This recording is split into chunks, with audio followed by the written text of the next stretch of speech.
What I'm not going to do is go into too much detail on cloud, the technology. What I'm going to go through is where Essex has gone over the last year in terms of adopting in part cloud, and also where we see it reshaping the way we deliver services more fundamentally in our particular geography. On the geography side, just a reminder for those that don't know where Essex is, it's just to the right of London and up a bit, north of the Thames, and we're a very, very big county. 1.5 million population, awful lot of houses, awful lot of roads, and an awful lot of countryside. So we're dealing with a fairly substantial geography and a fairly substantial sort of economic and population base in delivering services. Politically, it's also extremely complex. We have district councils, parish councils, as well as county councils, plus, of course, the changes going on in health, police, and so on and so on. So it makes for a very exotic environment to work in, I think it's fair to say. Our approach for the last sort of 3 years now has been a very simple transformation journey around customer-centric services, technology-enabled service delivery, efficiency, which of course is uppermost in most public sector bodies' minds at the moment. But one at the bottom left there, which I'm going to be touching on a bit more, is this thing called commissioning, moving to a different model of provisioning services through outcomes-based commissioning. And actually cloud has quite an important role to play in actually making that real. And I'll touch on that a bit later. The context for us at the moment on cloud, we have moved our core IT to a total cost of ownership-based model. And we've just gone through an extremely aggressive consolidation and upgrade program of our entire core IT infrastructure, moving not much change out of 9,000 people from an 80% desktop, 20% mobile base to 80% mobile, 20% desktop. And we've just done that in 14 months. So there's been an awful lot of blood, sweat and tears in moving the workforce on in that way. We've also seen, as a result of that, significant changes in the way in which we work, much, much more in the way of mobile activity, much, much more in the way of real paperless and all that kind of stuff we all talk about. Around the applications piece, we're beginning to retire a bunch of our older legacy applications and replacing them with more consolidated cloud ones. The most advanced ones in that space have been around our customer services piece, where we've gone for Lagging on Demand as a cloud-managed service out of Berlin, and we are now retiring a large number of small to medium applications that were based on local build through to proprietary bought solutions, so that's well underway. The thing to me around cloud is probably the biggest enabler of all is what we call next generation networks. It's ubiquitous voice, video and data. A year ago, I talked about the fact we'd embarked on a procurement to get one. December, we awarded the contract for it. So we're now in the middle of mobilizing that. And why do I think that's particularly important for cloud? I think if you don't get the enabling layer, the transport layer to move the stuff around, you can't actually get cloud to work. It really is as simple as that. And for us, the next generation network piece is all about geographic coverage, quality of service, and capacity. So what we've not done is gone out and awarded a contract for leased lines or for IP. We've gone for something that's very much around those three core principles. And of course, underpinning them, cost. Yeah. Around security, of course, absolutely uppermost, and as part of the reorganisation of the IT and information governance functions that I carried out last year in Essex, we established a dedicated IT security team with a CISO reporting direct to me, so that we absolutely stay on top of that issue. Because the flip side of going down ubiquitous networking is your security gets a little bit more complicated. So, that's very, very key, and they go hand in hand. One of the mindset changes in Essex, which I think has been very, very helpful in moving forward the commissioning stuff, which I'll touch on, is this one around, we don't own the data. Local authorities actually own directly relatively small amounts of data. We're custodians of huge amounts of personal data. And getting that understanding within employees and residents right changes behaviours in a fairly fundamental way and in a beneficial way. It actually really raises people's regard for how you must look after that information. It also really changes the way in which they will treat that information. They treat it with a lot more respect, and they also recognise explicitly every day of the week they are accountable for what they do with that stuff. And that kind of mindset is really, really important, I think, in being able to take cloud on and actually use it. If you've got employees that understand they're looking after this stuff to provide services rather than own stuff, you get a very different way of sort of treating that information. That then brings me on to the last one, which is the, if you like, to me, the exciting bit for the next year or two, which is moving into more the analytics space. So having understood all that and having cloud and having ubiquitous networks and all that fun stuff, I think we can only then really start getting into what I think are the game-changing things for the future, which is predictive analytics, looking at how data managed in the right way, consolidated in the right way, and interpreted in the right way can actually seriously help inform better decision-making in, for us, what is in effect a diminishing market in financial terms. Yeah? So it makes tougher decisions easier to make, if that makes sense. So impact of cloud to date on Essex. We have taken a lot of money out. You touched earlier on the G Cloud. I wouldn't quite go as high as 90, but we have in fact reduced our core IT spend, not entirely down budget, it's around cloud. It's also been around optimising the service. But we've taken about 40% of cost out to date, and that's in 14 months. By the time we finish, we will have halved our IT cost. And the crazy thing about it is, whilst we've halved it, we've significantly improved the quality of service and satisfaction levels. And a lot of it is around that, that classic sort of blend of standardise, make sure it's fit for purpose, make sure it's what the users want and need, make sure that the users understand what it is they need, of course, but also blended within that, really understand what cloud can do around sort of optimizing how you can access information, store information, and make use of it. Our enterprise architecture has clearly changed fundamentally. I've managed to ship so far about 40-odd apps out of our legacy infrastructure. That's out of 400, so about 10% have gone. I already had quite a lot of my infrastructure hosted, and it still is hosted through cloud service with IBM in Portsmouth.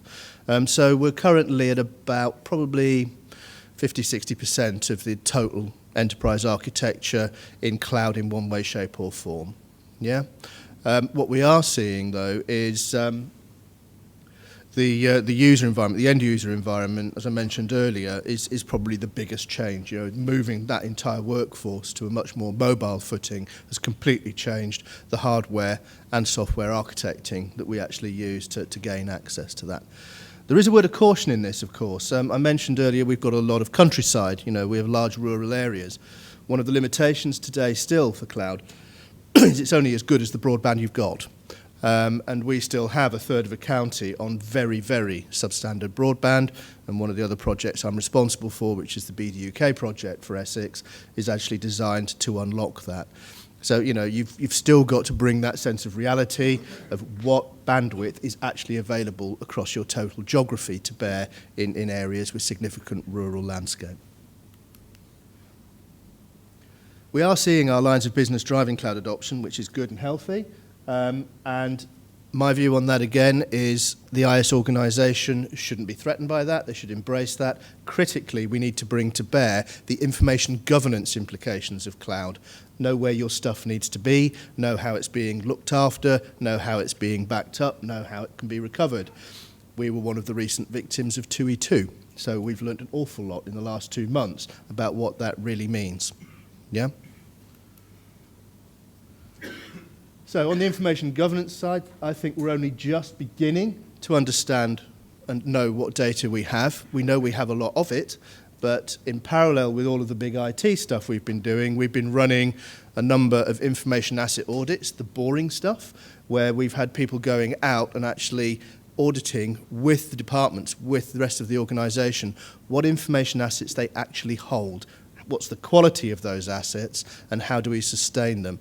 That then enables us to start asking questions around what can we do with that stuff. Back to my earlier point about being custodians of that data, but understanding what benefits it could potentially bring in providing better value propositions and better decision making. And underpinning all of this, skills and competence in the IS organisation. I still think this is something that all too often is overlooked in organisations. We race ahead, we get all this new technology, we do all these great things. Meanwhile, we've got people who are in a very, very different technical space needing to move into a much, much scarier environment. They can't see and touch the hardware anymore.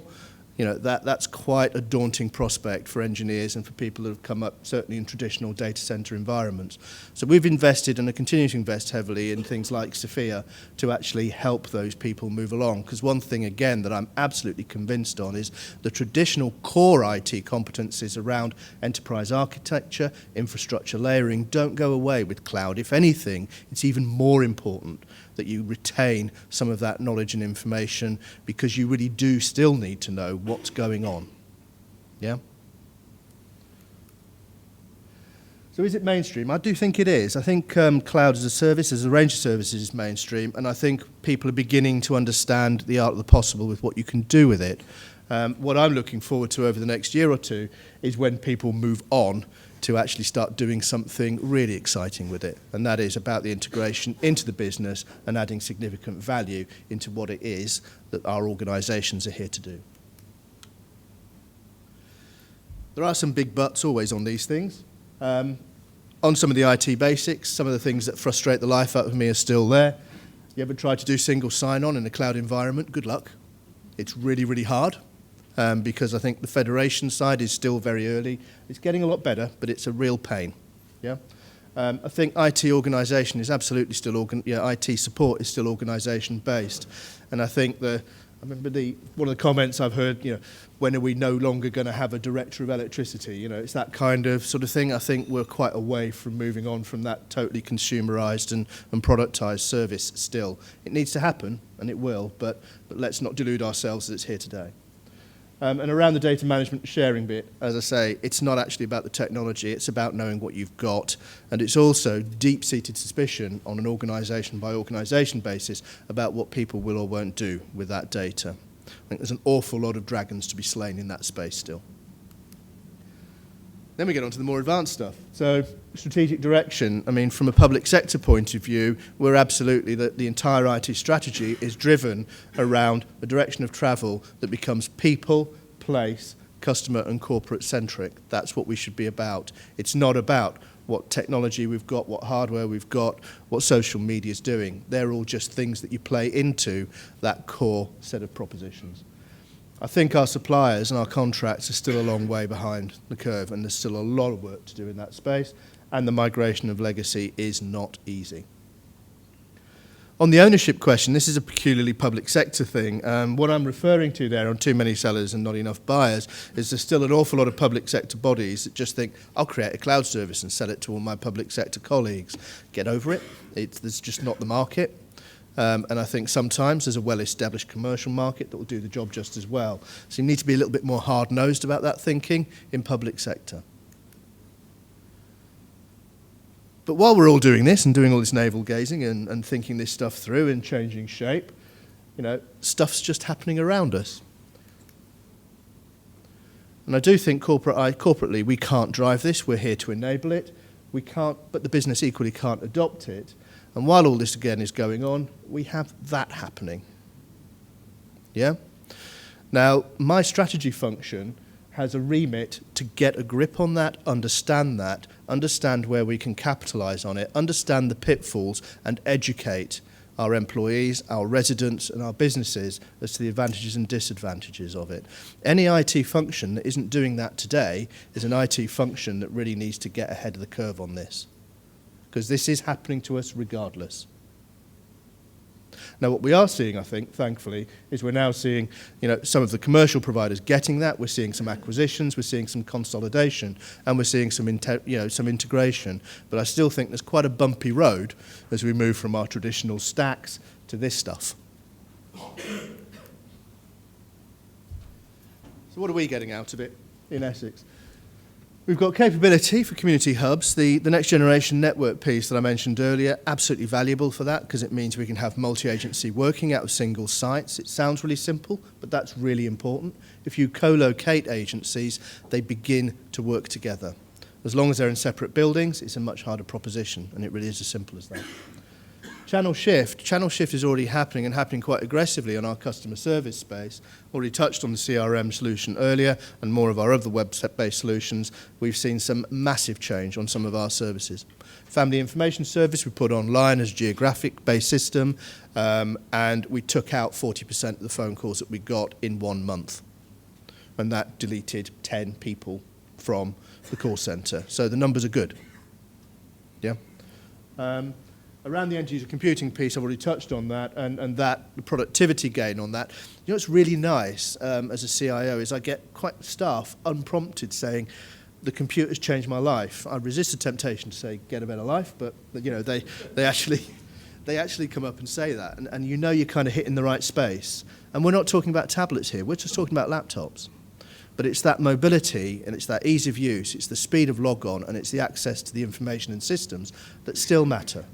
Yeah? Devices will come and go. But if you nail those core things, it works well. On partners, as I say, conversion network is very important. And on transparency, we are beginning to turn the corner on that. And that touches back on my point earlier about analytics.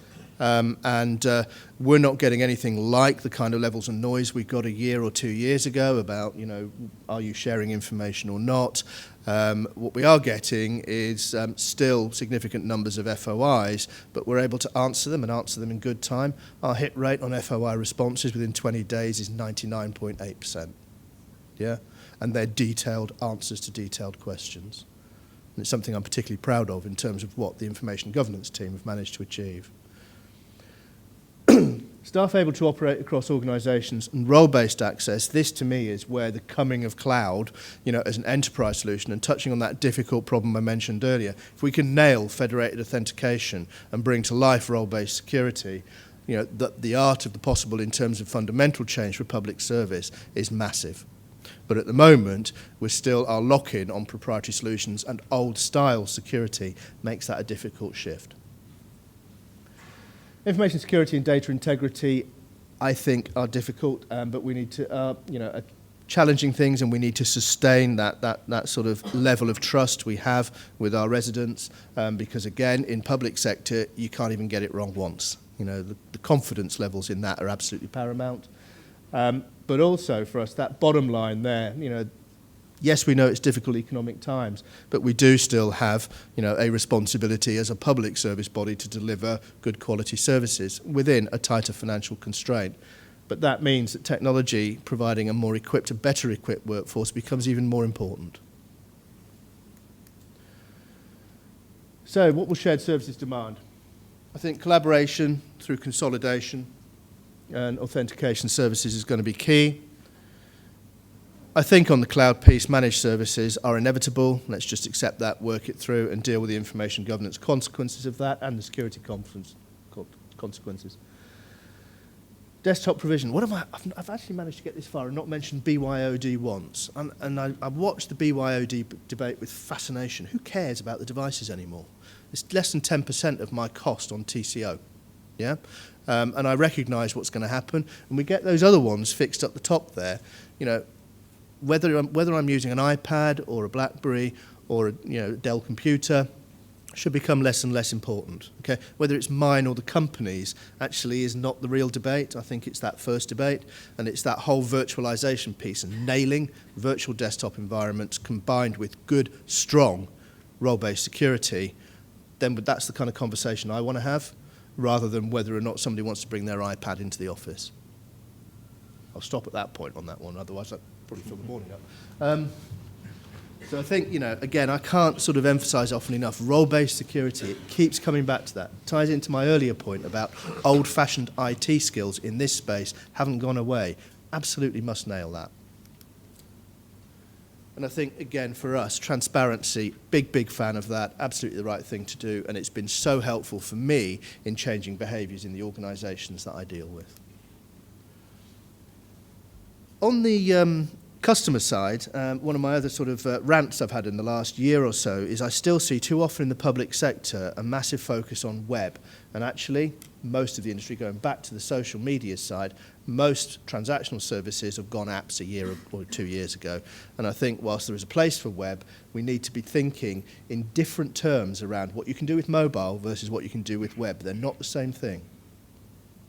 And cloud has a massive role to play in how you can actually, take real advantage of what those technologies offer.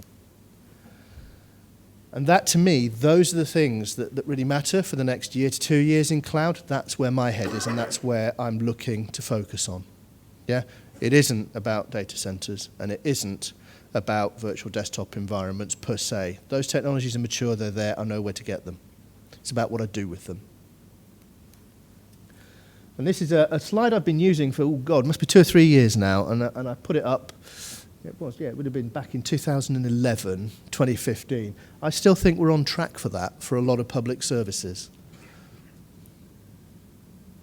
But the big but is fixing all of those points that I mentioned earlier, particularly around federated security, particularly around role-based security, and particularly around ubiquitous transport layers or network stuff. Okay?